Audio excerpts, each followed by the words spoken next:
On va se connecter avec Bruno Clément, qui est CEO de The Presenters. Avec nous en visio, il va prendre la parole pendant une vingtaine de minutes. C'est un des partenaires de cet événement Marketing Day. Vous allez pouvoir également l'interroger, intervenir via le live pour lui poser des questions. Je me ferai le relais à la fin de son intervention si vous avez des questions précises à lui poser. Prendre la parole efficacement en visio. S'il faut savoir le faire, on va vous donner donc des clés, nouvelles compétences incontournables pour les marketeurs. On laisse donc la parole à Bruno Clément que l'on retrouve tout de suite en visio juste après ce jingle.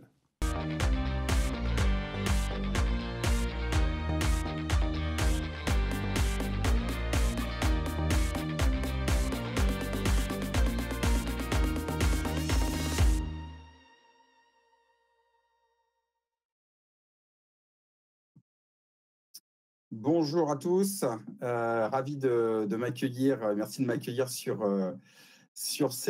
les écrans du Marketing Day. Donc, je vais à mon tour partager mon écran pour effectivement vous parler d'un sujet qui nous concerne tous en ce moment, c'est la prise de parole.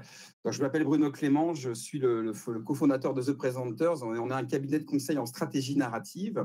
Et notre métier, c'est d'aider les gens à exprimer clairement leurs idées et les présenter efficacement en toutes circonstances, de la machine à café au palais des congrès, en passant aujourd'hui, évidemment, par les écrans visio qui se sont imposés à nous avec le confinement. Mais notre métier n'a pas changé. Défendre la cause des idées de nos clients en faisant en sorte qu'elles soient mieux présentées. Et on le fait, évidemment, à distance, comme j'imagine beaucoup d'entre vous aujourd'hui dans vos activités. Et je me suis dit, qu'est-ce que je pourrais partager avec vous qui soit utile et qui vous permette de mieux faire votre travail à distance.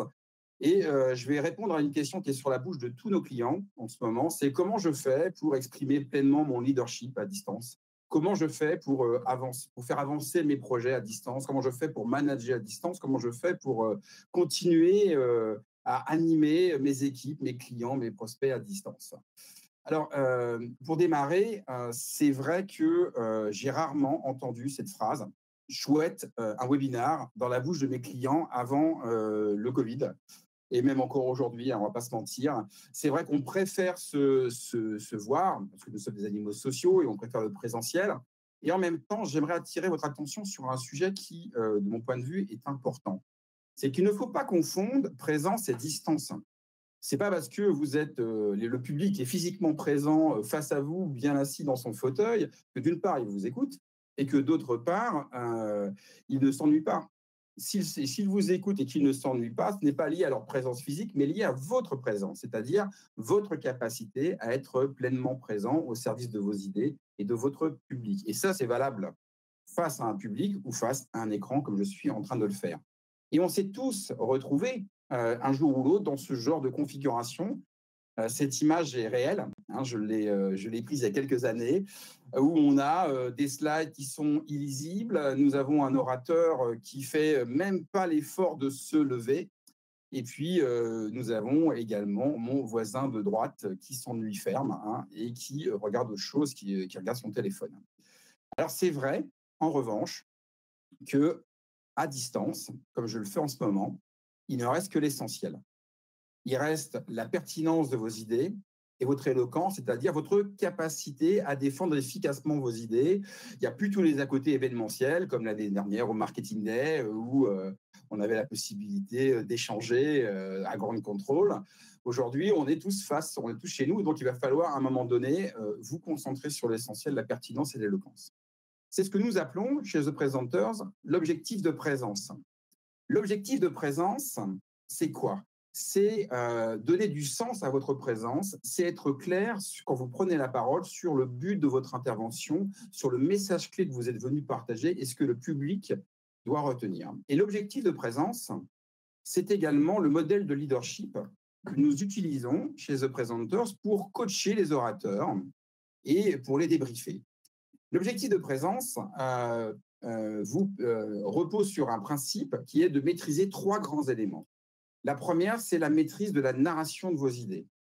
Le deuxième élément à maîtriser, c'est vos émotions, vos propres émotions et votre capacité à transmettre ces émotions. Et puis le dernier élément, c'est la maîtrise de la relation avec votre public. L'enjeu de l'objectif de présence étant de créer les conditions d'une écoute de pleine confiance entre vous et moi, entre le public et vous. Et ce que je vous propose, eh bien, c'est de reprendre ces trois grands éléments et de voir quels sont les principaux conseils que je puisse vous donner et comment ils s'appliquent plus particulièrement en visio dans les 20 minutes qui nous restent. Premier sujet, maîtriser la narration. Alors, c'est vrai que quand on prépare une intervention comme celle-ci, souvent dans votre tête, ça ressemble à ça. C'est-à-dire qu'on sait d'où on part, on sait où on va, le chemin, il est un petit peu compliqué. Et quand on ne fait pas un travail sur la narration, c'est-à-dire sur le chemin par lequel vous allez prendre, eh bien, les slides vont ressembler généralement à ça. Alors ça, c'est ce que j'appelle des slides béquilles, des slides sur lesquels l'orateur s'appuie pour étayer son propos avec des tonnes d'arguments.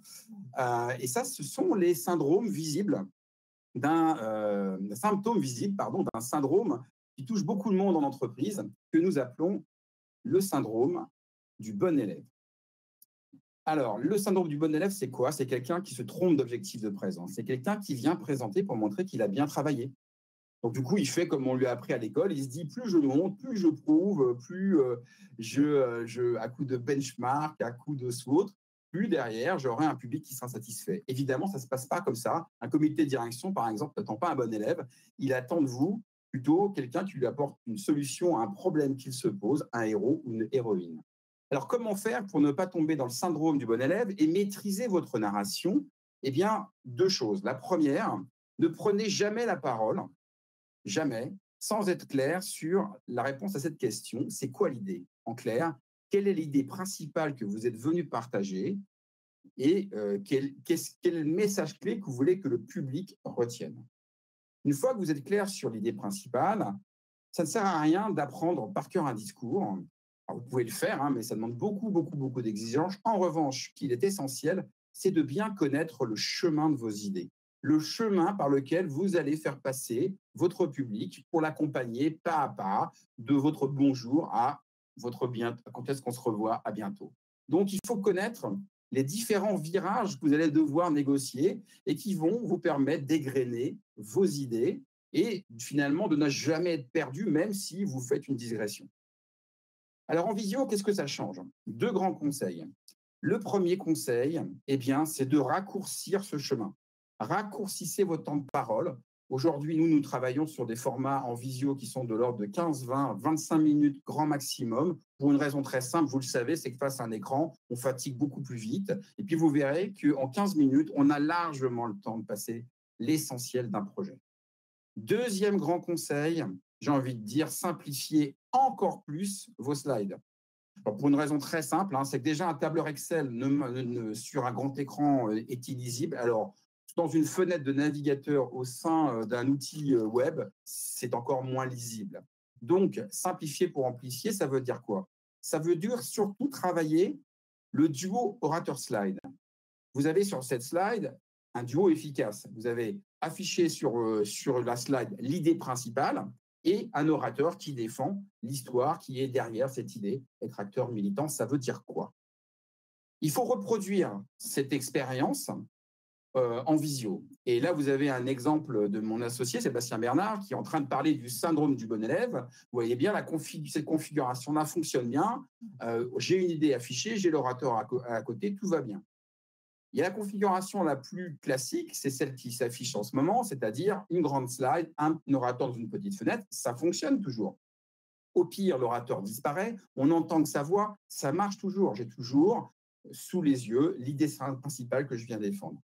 Évidemment, si j'affiche des slides comme ça, là, tout va mal. Pourquoi? Parce que je vais tenter de lire, je vais tenter d'écouter en même temps, et au final, je vais créer une dissonance cognitive entre ce qui est raconté, ce qui est montré, et c'est complètement contre-productif, encore plus en visio.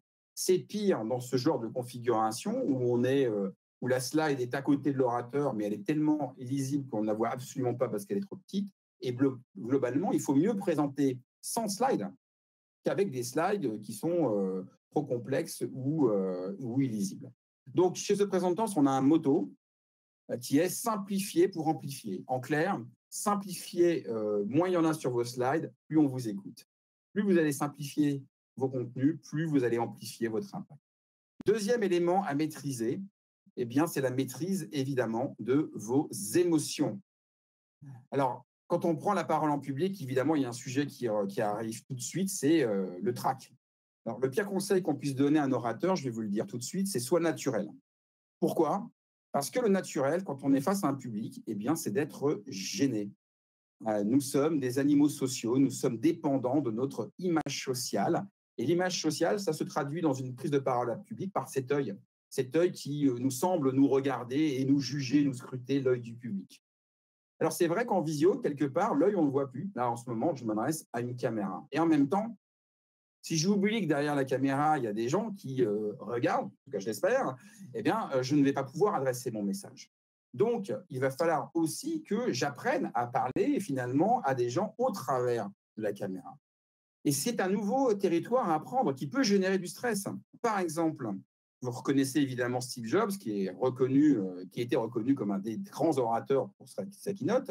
Voilà le même Steve Jobs au démarrage de son activité, quand la première fois qu'il a pris la parole à la télévision, donc quelque part en visio.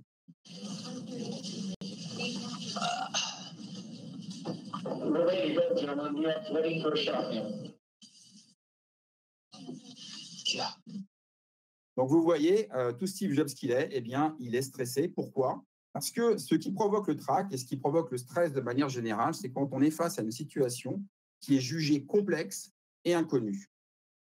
Donc, plus c'est complexe, plus c'est inconnu, plus je suis stressé, plus j'ai le trac. Et c'est la raison pour laquelle le seul moyen de rendre un sujet moins complexe et moins inconnu, eh bien, c'est de répéter. Répétez vos interventions. Alors, ça veut dire quoi? Évidemment, ça vous paraît presque évident quand on est sur scène, mais vous n'imaginez pas le nombre de clients qui me disent en ce moment « Non, mais c'est bon, c'est de la visio, je n'ai pas besoin de répéter. » Moi, j'ai envie de vous dire, c'est justement parce que c'est de la visio qu'il faut répéter. Parce que vous êtes dans un environnement qui est nouveau, qui est complexe, qui peut être inconnu, qui peut vous perturber. Et vous voyez, là, vous avez Sébastien, toujours, et qui est avec Mégane dans nos équipes, qui est en train de préparer un webinaire sur cette image. Nous répétons, comme tout le monde, de manière à être prêt, et en particulier prêt à l'imprévu. Deuxième conseil en visio, osez exprimer vos émotions encore plus, pour une raison très simple, c'est que, comme je le suis en ce moment, en visio, il y a le non-verbal qui est beaucoup moins visible. Donc, il faut réellement faire en sorte que, au travers de votre voix et des mots que vous allez prononcer, les gens ressentent l'engagement, ressentent l'intention que vous allez mettre derrière votre propos. Reprenons la slide que je vous ai montré tout à l'heure sur l'importance de connaître le chemin de vos idées. Et en fait, derrière chacune de ces idées, chacun de ces virages, il y a aussi une intention. Il faut que vous connaissiez le chemin de vos intentions. L'intention du démarrage peut être, par exemple, capter l'intérêt, puis ensuite alerter sur un problème, puis enchaîner par le partage d'une conviction, puis enfin annoncer une bonne nouvelle, etc., etc. Maîtriser, connaître le chemin de vos intentions, c'est à même de transmettre la bonne émotion au bon moment en fonction du propos pour amplifier l'impact de vos idées. Et ça, c'est hyper important en visio, de manière à ce que les gens saisissent l'importance de votre propos. Troisième élément qu'il faut maîtriser, c'est la maîtrise de la relation avec votre public pour muscler votre présence. Alors, maîtriser la relation avec son public, c'est fondamental parce que c'est ce qui va engendrer la création d'un lien de confiance entre le public et vous. N'oubliez pas qu'une prise de parole, l'enjeu principal réellement, ça va être de créer un lien de confiance entre vous et le public. Si les gens ne vous font pas confiance, au mieux, vous aurez ce que j'appelle de l'adhésion molle. C'est super, mais on ne le fera pas avec toi, ou c'est super, mais ce n'est pas pour moi. Donc, ce lien de confiance, il est important. Alors, c'est vrai qu'en visio, la relation, elle est peut-être un petit peu tronquée. Alors, quel est le rêve? Pour démarrer, quel est le rêve de tout orateur? Eh bien, le rêve de tout orateur, je vais vous le montrer en vidéo, c'est ça.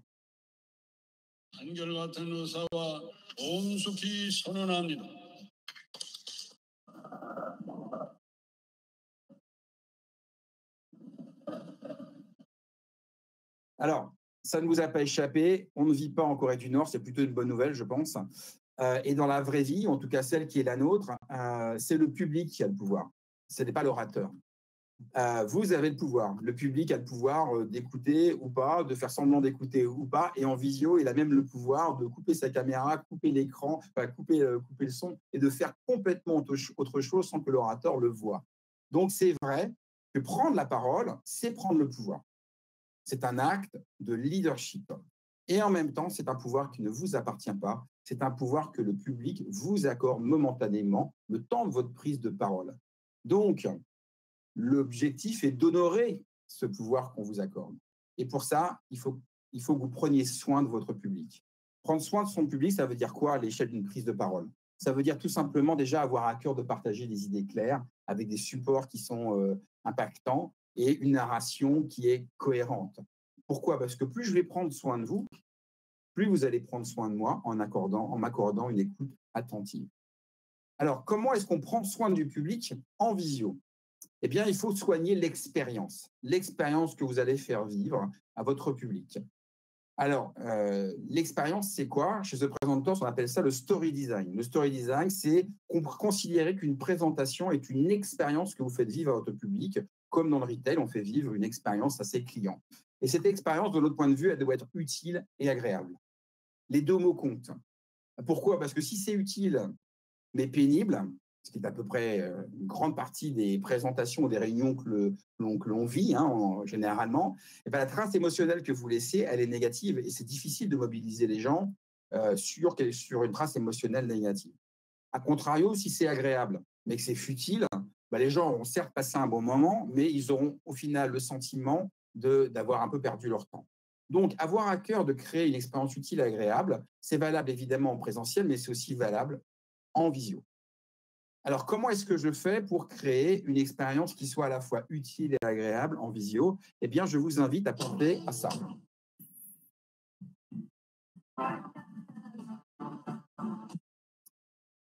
Alors non, je ne vous incite pas à prendre du LSD, évidemment.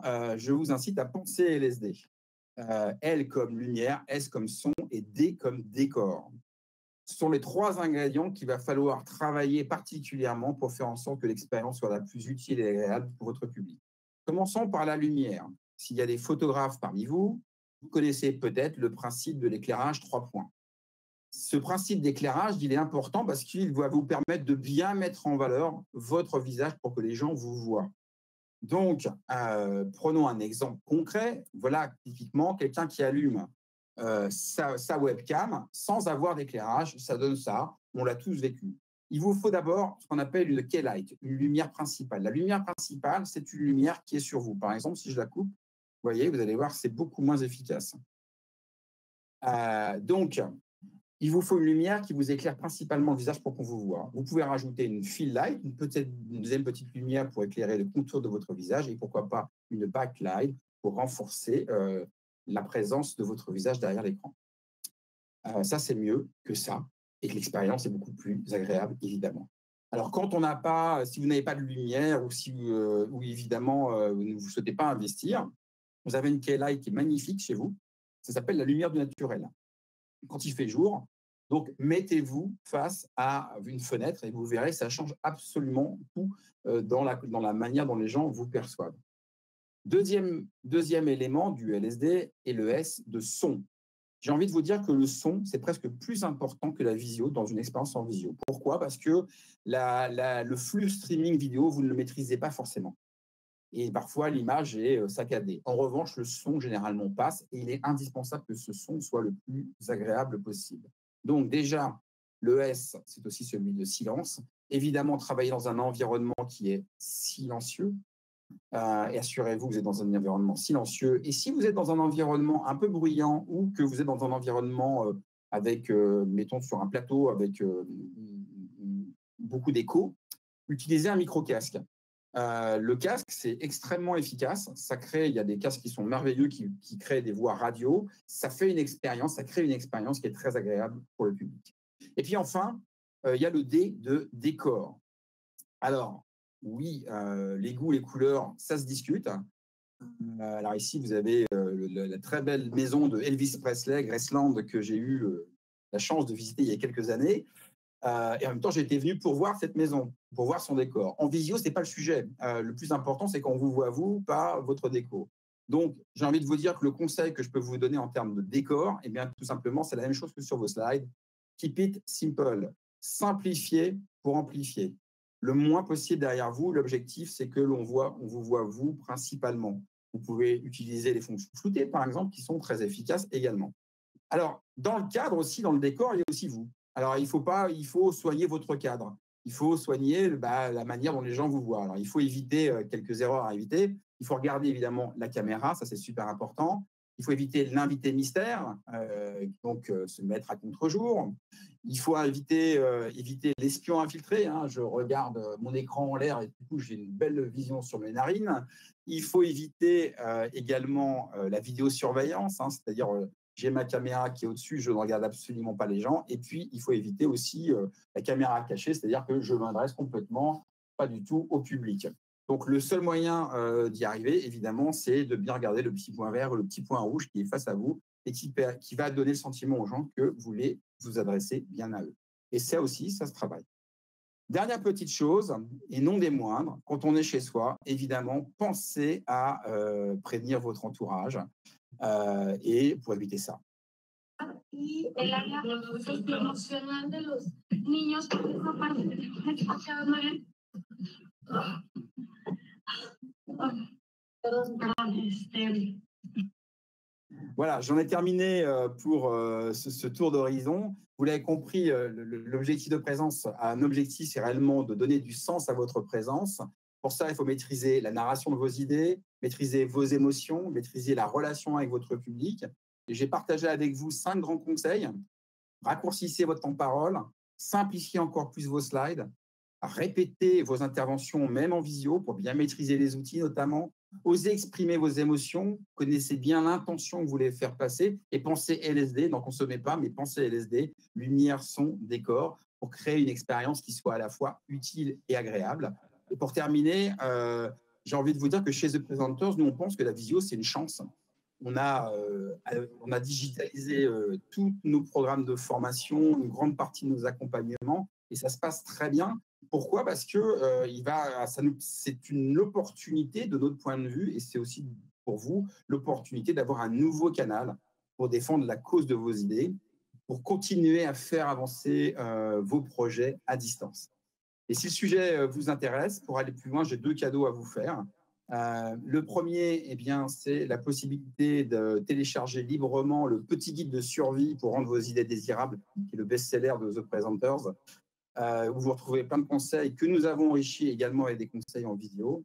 Et dernière chose, j'ai profité du confinement pour produire un podcast, on en a parlé juste avant avec Épar, qui s'appelle Moment de vérité, le podcast qui vous aide à mieux présenter vos idées. Vous y retrouverez dans chacun des épisodes des conseils très concrets. Il y en a 3 épisodes qui sont consacrés à la visio. On en est pratiquement au 27e épisode. Donc, n'hésitez pas à écouter ce podcast si le sujet vous intéresse. Merci beaucoup de votre écoute et je vais libérer mon écran et répondre éventuellement aux questions.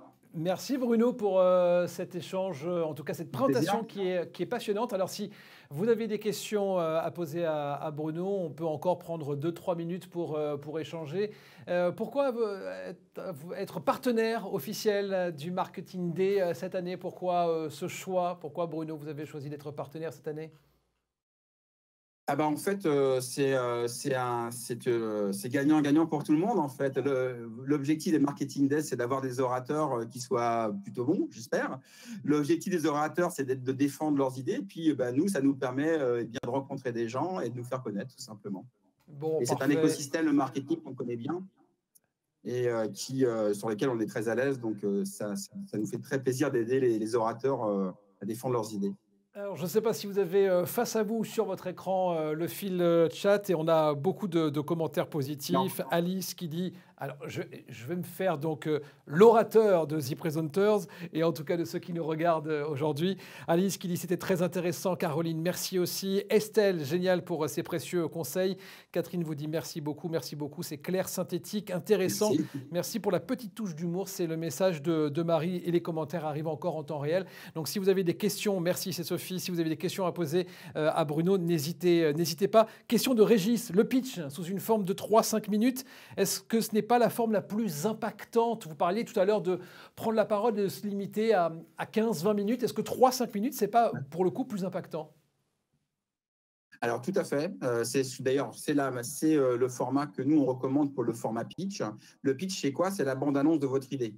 Et donc, dans une bande-annonce, vous ne pouvez pas dire tout, mais vous pouvez dire l'essentiel pour donner envie. Et donc, 3-5 minutes, c'est un format extrêmement efficace, très exigeant. Pour rien vous cacher, je suis en train de préparer les orateurs sur un gros événement virtuel. On travaille sur ce format-là.